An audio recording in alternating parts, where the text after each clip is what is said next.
Hello दोस्तों, कैसे हो आप। ये देख रहे हो कैरी को हमने छील के रखा है। मैंने आपको बहुत से अचार की रेसिपी डाल रखी है, उसमें बता रखा है कि कैरी का इलाज कैसे करना है। आप बाज़ार से कैरी लाओ, उसे पानी में कुछ देर भिगो, फिर उसे साफ़ तरीके से धो और धोने के बाद उसे सुखाओ और सुखाने के बाद में इसके छिलके उतारो। तो आप ये देख रहे हैं हमने छिलके उतार के, इसे वीडियो लंबा ना हो जाए इसलिए हमने इसे कद्दूकस करके रखा हुआ है। और आज हमारा बहुत ही सौभाग्य है कि हम अपनी आंटी से सीख रहे हैं कि कैरी का खट्टा मीठा जो अचार है वो कैसे बनता है, जो 1 साल तक ख़राब नहीं होता।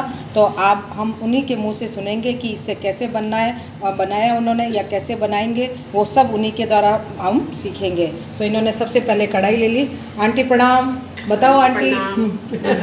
पहले हमने सबसे पहले कढ़ाई ली है, इसमें हमने थोड़ा सा देसी घी डालना है। डाल दो। ये देखिए।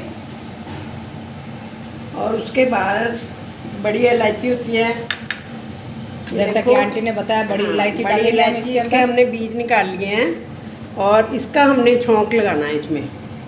तो देखा आपने, हमें आज माँ और नानी दादी कैसे बनाते हैं उसका हमें सौभाग्य प्राप्त हुआ है और हम आज ये बना रहे हैं। इन्होंने थोड़ा सा घी लिया है और बड़ी इलायची को छील के उसके दाने से उसका छौंक दिया है।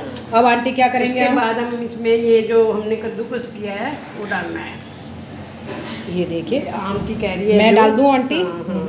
मैं डालती हूँ आराम से। हमने ये कैरी ये देखना है कि जितनी कैरी का वेट है उतना ही हमने इसमें मीठा डालना है, बराबर बराबर जो है वो मीठा डालना है। तो काटना है सब। ये देखिए आंटी बता रही है कि हमारे पास जितनी कैरी है उतने बराबर आपको मीठा डालना है। आप कई लोग जो है बीच में चीनी भी डालते हैं, जैसे हमने 1 किलो डालना है तो उसमें हम पाव भर चीनी ना वो डालेंगे, गुड़ और या शक्कर, और बाकी जो है वो 3 पाव हम इसमें चीनी डाल देते हैं।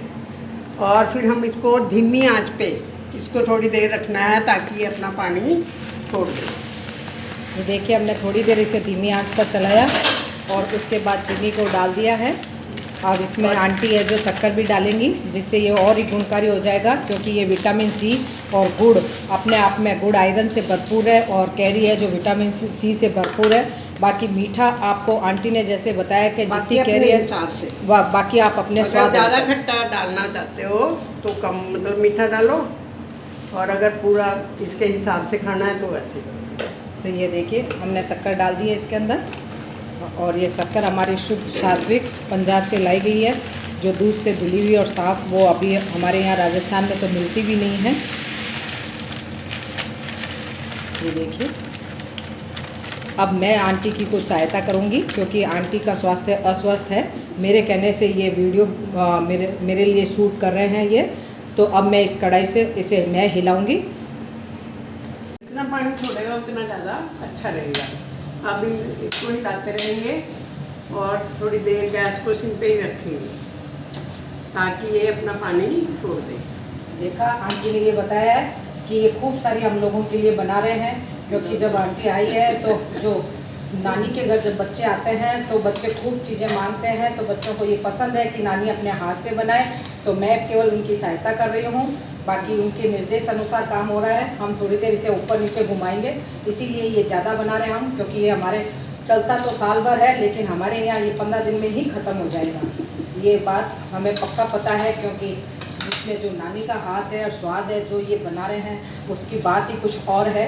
तो ये देखिए अब हम इसे धीमी आंच पर रख देंगे। हमने सारी चीनी मिला दी है, अब थोड़ी चीनी पिघल जाएगी और उसके बाद हम आपको आगे बताएंगे कि आंटी क्या करना, क्या क्या चीज़ें इसमें डालेंगे, क्या नहीं डालेंगे, सब आंटी से पूछेंगे। ये देखिए ये पानी होना शुरू हो गया है और हमारे को हमने कोशिश की कि हम आंटी की सहायता करें, पर तो फिर भी आंटी आप देख रहे हैं कि आंटी चाह रहे हैं कि हम हमारी हाथों से ही बनाए बच्चों के लिए। इसी को ही बच्चों का प्रेम कहते हैं कि हमारे बच्चों को अगर हमारे हाथ की पसंद है तो मैं बनाऊं।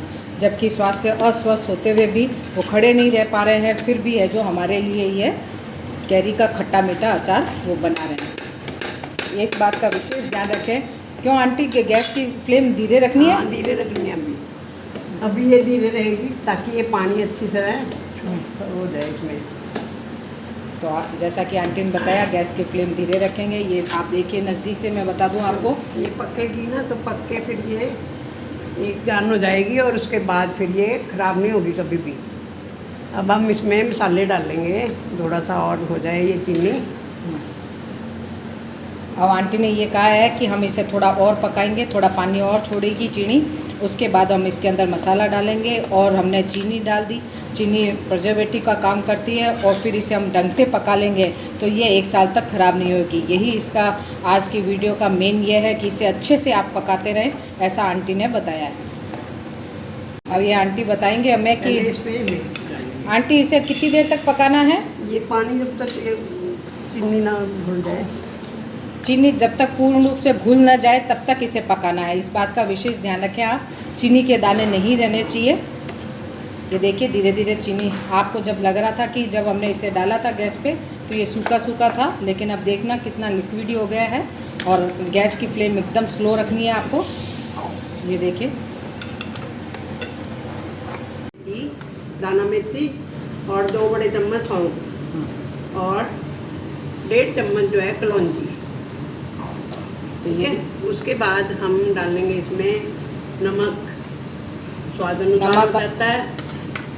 नमक तो हम थोड़ा नमक हम स्वाद अनुसार लेंगे, आपको जितना अच्छा लगे। हाँ, इसमें डालेंगे हाँ, नमक इसके अंदर डालेंगे। अभी और हमने उसके इसके बाद अंदर हम काली मिर्च डालेंगे 1.5 चम्मच। इसके अंदर हम काली मिर्च भी डाल रहे हैं 1.5 चम्मच, जिससे खट्टा मीठा और तीखा हमें स्वाद आ जाए। और मिर्च जो है वो अपने हिसाब से डालनी है। तो लाल जैसा मिर्च लाल मिर्च हम इसमें अंदर कई बार डालेंगे। कम भी डालते हैं बच्चों के कारण, कई बार ज़्यादा। मतलब अगर टेस्टी ज़्यादा बनानी है तो हम क्या है उसको ज़्यादा भी डालते हैं, और इससे कलर जो है वो बहुत अच्छा आता है। अब जब हम चटनी बनाएंगे लास्ट में फिर देखना इसका कलर कितना सुंदर होगा, बिल्कुल रेड कलर हो जाएगा। और ये सारी जो है इसकी कैरी के ये जो हमने कद्दूकस किया है वो बहुत अच्छे से मिक्स हो जाएगी। और हमको इतना पकाना है इसको कि इसके चारों तरफ जैसे वो हो जाता है ना, बुलबुले से आ जाते हैं, तब तक हमने इस चटनी को पकाना है। ये देखिए आंटी का ऐसे कहना है कि ये आप जो देख रहे हो कॉर्नर कढ़ाई का, उसके चारों तरफ बुलबुले आने लग जाए तब तक आपको इसे पकाना है। अब हम इसके अंदर नमक डाल रहे हैं। नमक वैसे ही हमने बताया था आपको कि स्वाद अनुसार डालना है। इसके बाद ये डालने हैं मसाले। इसके बाद जो आंटी ने आपको मसाले बताए हैं वो मसाले आंटी डाल रही है। ये पक के अपने आप एक जान हो जाएंगे। ये सब इसमें अच्छे से पक जाएंगे, आप इसकी चिंता ना करें कि हमने इसमें इसको पीसा नहीं या कुछ नहीं किया। मिर्ची भी अपने हिसाब से 2 चम्मच मैंने डाले हैं तीखी। अगर मिर्ची आपकी तीखी हो और आप अगर आपके बच्चे, आंटी का ऐसा कहना है कि आपके बच्चे ज़्यादा मिर्ची अगर तीखी हो तो कम डालें, और अगर तीखी नहीं है तो ज़्यादा डाल दें। यह आपके ऊपर डिपेंड करता है कि आपके घर में आप कैसे मिर्ची खाते हो। उसके बाद जब ये पकने लग जाएगी ना, तब हमने इसमें क्या करना है, हींग डालना है। हींग इसलिए हम हाँ। सब लास्ट में डालते हैं कि इसकी खुशबू अच्छी आए। हाँ जी, खुशबू आए, क्योंकि ये पकेगा तभी हम इसमें हींग डालेंगे। और फिर वो पकते हुए हींग की खुशबू इतनी अच्छी आती है, मन करता है कि तभी खा जाए इसको, चटनी को अच्छे से। देखा आंटी ने कैसे बताया, बनते बनते ही कैरी के मसालों की इतनी बढ़िया खुशबू आ रही है, क्योंकि माँ के हाथ का जो स्वाद है वो कहीं आदमी भूल ही नहीं सकता है। तो ये देखिए खूब मेहनत की है इन्होंने, खुद ने कद्दूकस किया है, सारा काम इन्होंने खुद ने किया है। तो ये हमारा सौभाग्य है कि आज के ज़माने में हम अपने पेरेंट्स से कुछ सीख सकें। हमारे बच्चे को कुछ भी समझ में नहीं आता है, उनसे अगर ये पूछें कि दालें कौन सी हैं तो भी वो नहीं बता पाए कि ये कौन सी दाल है। तो ये हम सौभाग्यशाली हैं कि हम आंटी से सीख रहे हैं, नानी दादी से सीखते हैं। तो आज हम इनके द्वारा बनाया गया, देखो क्या शानदार कलर आया है, मैं आपको ऊपर से दिखाऊं। और इनकी स्वास्थ्य खराब होते हुए भी ये देखिए ये कैसे अपना खुद ही बना रहे हैं, क्योंकि ये हम पे विश्वास भी नहीं कर रहे हैं कि हम सहायता कर दें इनकी। ये देखिए बढ़िया कलर आ रहा है। इसे इसकी निशानी है कि ये कब पूर्ण रूप से पकेगा। इसे पकने में क्योंकि हमारी क्वांटिटी ज़्यादा है तो 1 घंटा लग जाएगा। और इसकी साइड में जब हम देखते हैं कि जब चीनी पक जाती है तो बुलबुले से आते हैं, तो जब बुलबुले से आ जाए तब आप ये समझना कि ये पक गई है। देगी मिर्च डाल देते हैं तो ये थोड़ा कलर और भी अच्छा आ जाएगा। अब आंटी कह रहे हैं कि अगर आपको और अच्छा कलर लाना है तो आप इसके अंदर देगी मिर्च या कश्मीरी लाल मिर्च, जिसमें तीखापन कम होता है, केवल कलर आ जाता है, तो इसमें बच्चों को देखने में भी अच्छा लगे, तो आंटी ने थोड़ी सी कश्मीरी मिर्च डाल दी है। तो ये देखिए आप, क्या बढ़िया कलर आ रहा है। अब हम इसे हिलाते हिलाते, इसे छोड़ना नहीं है, हिलाते हिलाते आप इसे लगभग हमारे ये 1 घंटे तक पकेगी।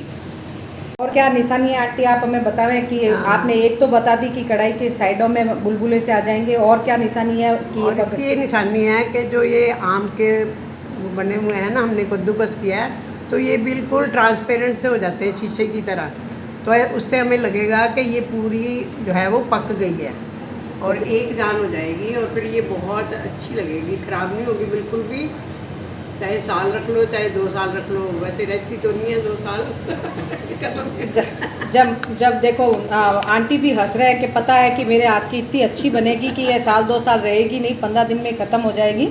लेकिन इनका दूसरी निशानी उन्होंने बताई, जो आपने सुन ही लिया होगा, कि ये जो कैरी हमने कद्दूकस की है वो एकदम ट्रांसपेरेंट सी हो जाएगी, और उसके बाद में आप ये समझना कि ये पक गई है। तो आंटी ने 2 तरीके बता दिए आपको पकने के, एक तो साइडों में चीनी का पका हुआ आ जाएगा, और दूसरा है जो ये जो कैरी आप देख रहे हैं, अभी तो कैरी आपको दिख रही है, बाकी एक सार हो जाएगी आंटी कह रहे हैं, तब आप ये समझना कि पक गई। कि हमने इसमें 2 किलो चीनी डाली थी और 1 पाव हमने गुड़ वाली शक्कर डाली थी। अब आंटी ने कहा है कि थोड़ा सा आप कटोरी में निकाल के चेक कर लें कि ये सही है या नहीं है। तो आप अपने हिसाब से नमक, मिर्च और चीनी वो सब इसी जगह चेक कर लें। पकने के बाद आप डालोगे तो ये ख़राब हो जाएगी, इस बात का विशेष ध्यान रखें। तो हमने भी साइड में इसे ले लिया है और हम चख रहे हैं कि हमें हमारे इस अचार में क्या कमी दिख रही है। ऐसा लगा आपको इसी जगह चखना है, आपने स्पेशल बताया है। तो अब हमें लग रहा है कि इसमें नमक और चीनी थोड़ी कम है, तो ये आंटी का विशेष बताना है कि आप नमक और चीनी इसी जगह चेक करें और डाल दें इसके अंदर। और हमें नमक और चीनी कम लग रही है तो हम इसके अंदर डाल रहे हैं। ये आपके आम पर निर्भर करता है कि आपका आम खट्टा है या मीठा है, तो उस हिसाब से आप चीनी डालें। चटनी के लिए आम थोड़ा मीठा ही होना चाहिए। देखो ये एक देखो बैठे बैठे हमें और भी बातें आंटी बता रहे हैं। आज हमारा सौभाग्य है कि हमें सारी बातें पता चल रही है। कह रहे हैं चटनी ये जब खट्टी मीठी बनाओ तो आम थोड़ा मीठा ही होना चाहिए। खट्टे में तो फिर बहुत ज़्यादा चीनी डालनी पड़ती है ना, मीठा। जब ज़्यादा खट्टे आम होंगे तो उसमें चीनी ज़्यादा डालनी पड़ेगी और फिर वो सेहत के लिए हानिकारक भी हो सकता है। पर बच्चों के लिए कोई हानिकारक नहीं है। बच्चों के द्वारा जो नानी के द्वारा बनाया गया है वो बड़े आराम से चट कर जाते हैं। मुझे तो ऐसा लग रहा है कि ये 15 दिन भी चलेगी या नहीं चलेगी।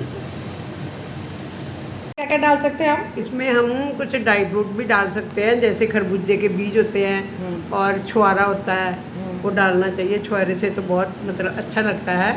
आजकल बच्चे खाते नहीं हैं इसलिए थोड़ा कम हो गया है, लेकिन अगर हम इसमें वो डालते हैं, एक खरबूजे के बीज तो बहुत अच्छे लगते हैं। वो वाइट वाइट से इसमें दिखते हैं, बहुत सुंदर लगते हैं देखने में भी और खाने में भी अच्छे लगते हैं। आंटी हम इसको खट्टी मीठे अचार को किसके साथ खा सकते हैं? इसको हम पराठे के साथ भी खा सकते हैं और ब्रेड के साथ। बच्चे आजकल जैसे जैम वगैरह लगाते हैं, अगर हम इसको लगा के खाएं तो और भी ज़्यादा स्वाद उसमें आ जाता है। और पराठे के साथ तो बहुत ही अच्छा इसमें टेस्ट आता है। और दाल के साथ भी हम इसको मतलब बहुत अच्छे से खा सकते हैं। बहुत टेस्टी लगी है। अब कई बच्चे तो ऐसे ही रूखी खा जाते हैं, लेकिन ये हमें बिल्कुल भी मतलब नुकसान करने वाली नहीं है। कोई भी इसमें चीज़ ऐसी नहीं है जो हमें नुकसान करती है या बच्चों को नुकसान करती है। बच्चों के स्वाद के लिए होती है और बच्चे खाते हैं इसको बहुत अच्छे से और खाएंगे। देखा तो आपको आंटी ने कितना अच्छा बताया कि बच्चों को ब्रेड पर यही लगा के दे दें, बाज़ार से जैम लाने की आवश्यकता ही नहीं है, इतना अच्छा बनता है। मुझे तो अभी देख के ही वो हो रहा है कि मैं अभी खा लूँ। देखो क्या कलर आया शानदार। इसे हम पराठे के साथ खा सकते हैं, दाल के साथ खा सकते हैं, किसी के भी साथ खा सकते हैं। आप अगर खाली दाल चावल बना रहे हो तो उसके अंदर भी डाल के खा सकते हैं। थोड़ा सा हींग डाल देती हूँ मैं, थोड़ा पकेगा, थोड़ी देर में। अभी हम थोड़ी हींग डाल रहे हैं इसके अंदर, थोड़ा पक जाएगा, उसके बाद में हम सबसे लास्ट में हींग डालेंगे, क्योंकि सबसे लास्ट में डालेंगे तो इसकी खुशबू और अच्छी आएगी। जब ये इसको अब पक जाएगी ना तो हम इसको ठंडा होने के लिए रखेंगे और उसके बाद हम एक साफ़ सुथरा कांच का जार लेंगे। कांच के जार में हमने क्या करना है, थोड़ा सा वो जला के, वैसे तो गोबर का उपला होता है उसको जलाएंगे, उसके ऊपर थोड़ा देसी घी और ये हींग डाल के उस कांच के जार को उसके ऊपर हमने उल्टा कर देना है। जो उसमें वो बनेगी, इसकी गैस बन जाएगी, उसको ढक के जब हम उसमें डालेंगे तो उसकी बहुत ज़्यादा अच्छी खुशबू आएगी।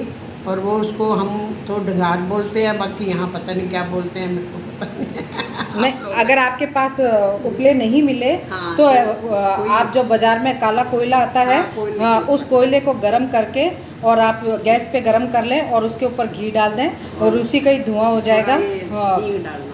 और थोड़ी सी ये इस पे हींग डाल रही हैं, जैसा आंटी ने बताया है। अगर आपके पास कोयला भी नहीं मिलता है तो इसका दूसरा तरीका आंटी ने बताया है कि आप दीपक ले लें, दीपक को खूब अच्छा सा गर्म करें और उसके ऊपर घी और हींग डाल दें और फिर वो हमें कांच के मर्तमान में डाल के और इसे ढक्कन बंद कर देंगे 2 मिनट, जिससे उसके ऊपर उल्टा ही कर देंगे बस। अच्छा, ढक्कन बंद भी नहीं करेंगे? हाँ, नहीं, उसको उल्टा करना है जार को। और वो फिर जब उठाएंगे तो उसको ऐसे ढक्कन मतलब लगा के उसको उठाओ और उसमें फिर ये डालो। बहुत अच्छी मतलब वो आती है, स्मेल भी आती है, उसकी खुशबू इतनी शानदार आएगी ना, देखना। देखा, मेरे तो मुंह में अभी से ही पानी आ रहा है। क्या शानदार बनेगा। मेरे से तो 1 घंटा इंतज़ार ही नहीं किया जा रहा है। लेकिन अब आंटी ने हम सभी के लिए इतनी सारी एक साथ बनाई है, तो हम इसे, मैं चाह रही हूँ बहुत जल्दी से ये बन जाए और हम इसे चट कर जाएं। अभी भी कर रहे हैं कि मैं ही करूँगी, हमें करने भी नहीं दे रहे हैं। मतलब आराम से इनसे खड़ा नहीं हो जाता, तो हमने इनके लिए चेयर रखी है और फिर भी ये अपने हाथ से ही कर रहे हैं। ये देखिए कि जब मैं थक जाऊंगी ना लग जाए, इसलिए थोड़ा इसको घुमाना पड़ता है। देखो, इनको हमारे पर इतना विश्वास नहीं है कि अगर चिपक गया तो सारा माल ख़राब हो जाएगा, इसलिए वो खुद ही अपने हिसाब से कैसे पकाना है, क्या करना है, वो खुद ही कर रहे हैं। देखिए दोस्तों, हमारी कढ़ाई ऊपर तक आ गई है सारे मसाले डाल के। तो अब हम क्या कर रहे हैं, दूसरी कढ़ाई में इसे शिफ्ट कर रहे हैं जिससे ये अच्छे से पक जाए। पकने लगती है वैसे ये देखिए, ये पकने लग गई है, बुलबुले आने शुरू हो गए हैं। ये आप देख रहे हैं, ये देखिए ये बुलबुले, ये देखिए, ये आप देख रहे हैं, मैं नज़दीक से दिखा रही हूँ बुलबुले। हम थोड़ी देर इसे और पकाएंगे, थोड़ा सा दूसरे में शिफ्ट करेंगे जैसे जल्दी से ये पक जाए। ये देखिए खूब अच्छे से पक रहा है। हमने दूसरी कढ़ाई में भी डाल लिया है। ये झाग आ रहे हैं, ये देखिए, तो इसकी ये निशानी है कि ये पक रहे हैं खूब अच्छे से। आंटी को ने आपको बता दिया है कि हम इसे कैसे रखेंगे। गीला चम्मच नहीं रखना है, कांच के मर्तबान में रखना है और जब निकालो तब भी गीला चम्मच नहीं लगाना है। ये छोटी छोटी बातों का ध्यान रखोगे तो आपका ये जो खट्टा मीठा कैरी का अचार है, का अचार कह दो, चटनी कह दो, कुछ भी कह दो आप इसे, हम चाहे जैम कह दो, मर्जी आए नाम दो। बात यह है कि हमें आज आंटी के हाथ की स्वादिष्ट खट्टी मीठी चटनी मिल रही है। मतलब इनकी देखिए, मतलब ये इतने वृद्ध होते हुए भी, स्वास्थ्य अस्वस्थ होते हुए भी खुद कंटिन्यू लग रहे हैं, पिछले 1 घंटे से पका रहे हैं ये दोस्तों। क्या कलर आया है। आंटी ने जैसा बताया था कि जैसे जैसे ये पकेंगे, बुलबुले आएंगे तो पक जाएंगे। तो हमने जो छोटी कढ़ाई में डाले थे वो पक गई है और इसका भी कलर शानदार आया है। ये देखिए, कोई बिनता नहीं है। ये इसे हम अभी और पकाएंगे, करीब हम पौन घंटे से पका रहे हैं इसे और करीब करीब आधा घंटा और पकाएंगे। देखिए दोस्तों, क्या कलर आया है। ये छोटी कढ़ाई का, ये बड़ी कढ़ाई का, खूब शानदार।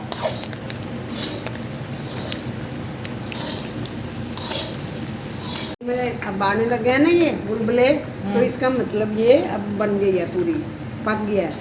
बीच में नहीं ना, बीच में भी पक रहा है लेकिन साइडों में पकने लग गया है। देखो देखो, ये इसकी निशानी है, ये कि साइडों में। हाँ, बताया आंटी जी ने कि ये देखिए, आपको मैं नज़दीक से दिखा रही हूँ कि साइडों में अगर बुलबुले आ जाए तो आपको ये समझना है कि ये पक गई है। हम ये गैस बंद कर देंगे।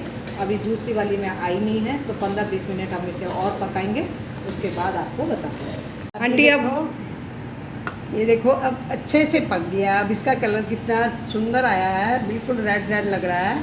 और अब हमने इसको जो है थोड़ा हवा में रखना है, पंखे में। काफ़ी टाइम लगेगा थोड़ा ठंडा होने में। और जब ये अच्छे से ठंडी हो जाती है तब हमने इसको एक सूखा वो लेके, कांच का हो तो ज़्यादा अच्छा है, तो उसमें हमने इसको डाल देना है। बस ये ध्यान रखना है कि इसमें पानी जो है वो बिल्कुल नहीं लगना चाहिए। जिस चम्मच से निकालते हैं वो बिल्कुल सूखा होना चाहिए, हाथ गंदे नहीं होने चाहिए। और तभी हम इसको जो है अच्छी तरह से रख पाएंगे और साल भर जो है इसको कुछ भी नहीं होगा, कुछ भी नहीं हो सकता। Thank you. तो देखा दोस्तों, आंटी ने सब चीज़ें बता दी अपने को कि कैसे पकाना है, क्या पकाना है। चीनी जब डालो उस समय गैस का फ्लेम धीरे रखना है और जब पानी छूटेगा तो उसी पानी के अंदर ये कैरी पकेगी, तो आप धीरे धीरे पकाना। और इसके पकने की निशानी आंटी ने 2 तरीके से आपको बता दी, एक तो बुलबुले आ जाएं और एक इसके अंदर साइडों में वो पकना आ जाए। ये जैसे कि मैं आपको बता रही हूँ, ये रहा देखो, ये साइडों में भी आ गया है, तो ये दोनों में पक गया है। तो आज हम बहुत ही भाग्यशाली हैं कि हमें आज इतनी बढ़िया चटनी खाने को मिलेगी और स्वादिष्ट। तो पूरी किचन में खुशबू आ चुकी है मसालों की, सारे मसाले पक चुके हैं। आपको ये नहीं लगेगा कि आपके जो सौंफ आपने पीस के नहीं डाली है तो वो पकी नहीं है, वो सब पक गई है 1 घंटे में और खूब ही स्वादिष्ट और खूब ही बढ़िया। तो अगर आपको मेरी आंटी के द्वारा जो ये बनाया गया है कैरी का खट्टा मीठा अचार वो पसंद आया है तो आप मेरे चैनल को लाइक करें, सब्सक्राइब करें, शेयर करें। धन्यवाद।